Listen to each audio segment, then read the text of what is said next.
22.3 is 4 time, 21 pull-ups, 42 double unders, 21 thrusters, then 18 chest to bar pull-ups, 36 double unders, 18 thrusters, then 15 bar muscle ups, 30 double unders, 15 thrusters.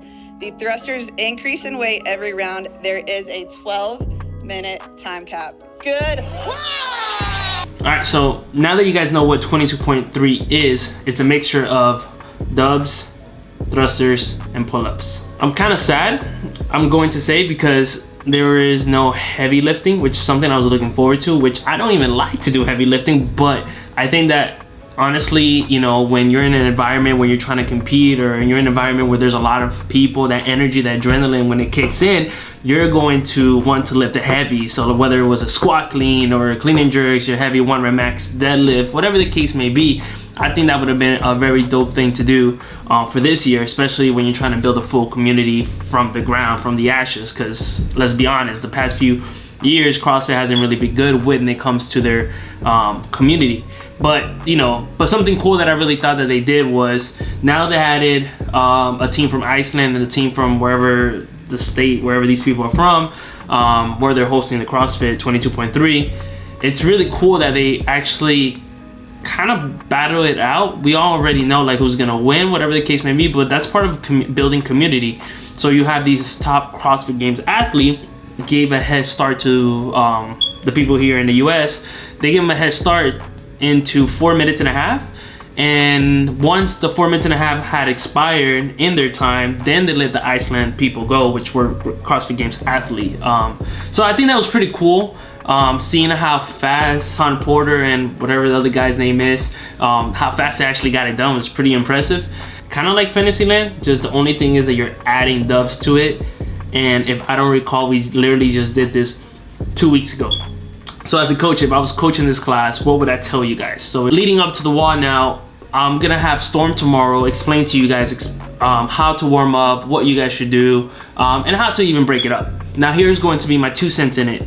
If you're going to break it up, especially, I really enjoy my thrusters, I really enjoy the dubs, I really enjoy pull-ups. With that being said though, that doesn't mean that I can go fast in them. That doesn't mean that I'm gonna have the best time. That doesn't mean anything, all right? Just because I enjoy them. So here's going to be what I would do if I was in your shoes. So for warming up, I would do some heavy lifting on the thruster, whether it's 135, 145, 155, do a couple reps of those so that when you go back down to 95, it should feel light for the gentlemen. For the ladies, I believe you guys do 65. So if you guys, you know, whatever weight you guys done, try to go up to at least that 3rd round of thruster that you guys are going to do to that weight, if not 5 to 10 pounds heavier, so that when you guys drop that 65-pound barbell, it should feel a lot lighter. I would do a couple pull-ups, whether it's chin over the bar. I would do some strict pull-ups. I would do some chest to bar. I would do some muscle ups, just to get a little bit of, you know, my lats loosen up. That would be the most important thing, loosen up your lats. So definitely, like when you guys are using a band or something, go ahead and like let your arm full extend so you guys can straighten out your lats, hang from the bar for a couple seconds, relax, do that again, and then, you know, get your heart rate up, get on the bike, run, something to loosen up your body, and that's something that I would do for warming up towards this. Now for the double unders as well, how good are you? It all depends on if you guys can, you know, go unbroken or not. Now here's how I would break it up. So you start off with the pull-ups. It's 21 reps. I would personally do it unbroken, just because I personally feel that I'm pretty confident enough to hold on to that bar and not feel like I'm fatiguing nor I'm breathing heavy. If you're someone who is breathing heavy, then I would probably break it down into 2 sets. I would do 10 and 11, or 11 and 10. Sometimes, for some reason, our brain works differently, where like if you do the 11 reps and then you have to do 10 reps, probably that feels a lot better rather than doing 10 and then 11, because it's just one more number up. So like that probably, like, you know, mess around with your head. But yes, what I would do is do it unbroken, if not, break it into 2 sets. Or I would do 3 sets, but no more than 3 sets. If you're doing more than 3 sets, I would suggest that you try your best. What I would do, if you guys are gonna break it up into more than 3 sets, let's say 4 sets, try to do them quick, all right? So the minute that you drop that bar, you should go back on that bar and get on it and keep going, all right? It should be a nice consistent pace. You don't need to go all out. Just consistency is the key to a successful finisher WOD, or however you want to call it, or finishing the WOD. Yeah, there you go. So that's something that I would do. Now, when it comes to the dubs, most of us are pretty confident in the dubs. You gotta think about your forearms, because the forearms maybe won't fatigue you in the beginning, but your forearms are gonna get tight. Do you have a really good front rack? Meaning elbows up, arm stays right into your shoulder level. If you have a really good front rack, then maybe you're not so worried about that. But what about your muscle ups? Your muscle ups are what's definitely gonna be the toughest part if your forearms are fatigued. No matter how good you are, if your forearms are done, you're gonna have a hard time trying to go into 3 to 2 sets. Maybe unbroken if you can, that'd be phenomenal. But you know, other than that, if your forearms are done, you're gonna have a hard time. So think about those things. This is how I would break it up. So me personally, when I go tomorrow, I know this is the last. I know Cody's a very great athlete when it comes to all these movements. Heather, Storm, Logan.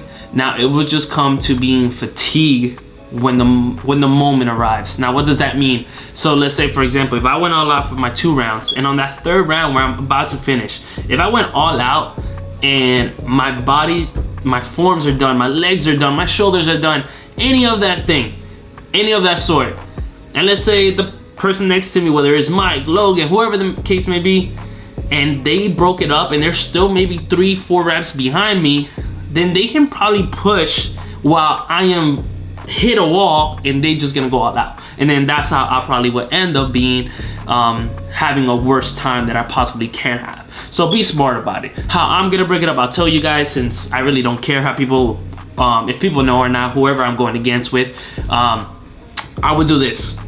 If you're someone that has confidence in your pull-ups, 21 unbroken. Speed it up. If you have butterflies, if you have kipping and you still feel confident, then I would do unbroken.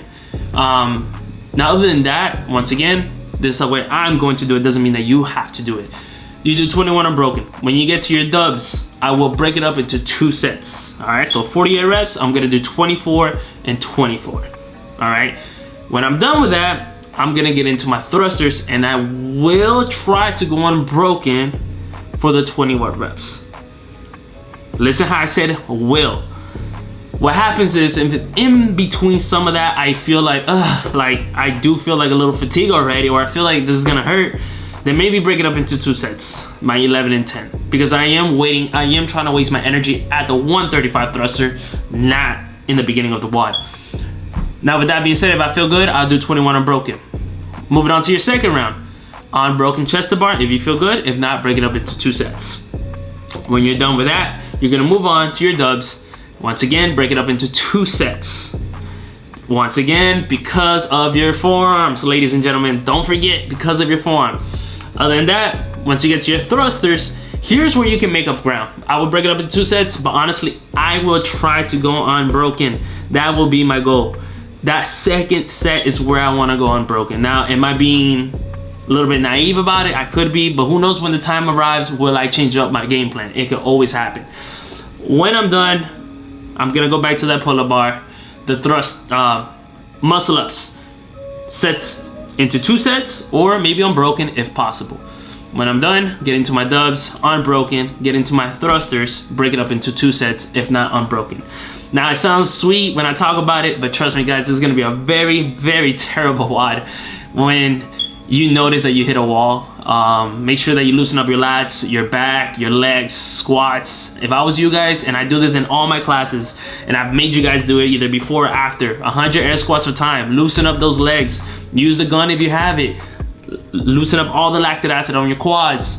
You will need it, all right? I appreciate you guys. Don't forget to like, subscribe. I'll see you guys in the next video. Tomorrow, once again, I'm gonna have Storm talk about it. So if you guys have any questions, feel free to ask all your coaches in the gym, and I'll see you guys in the next one. 3, 2, 1.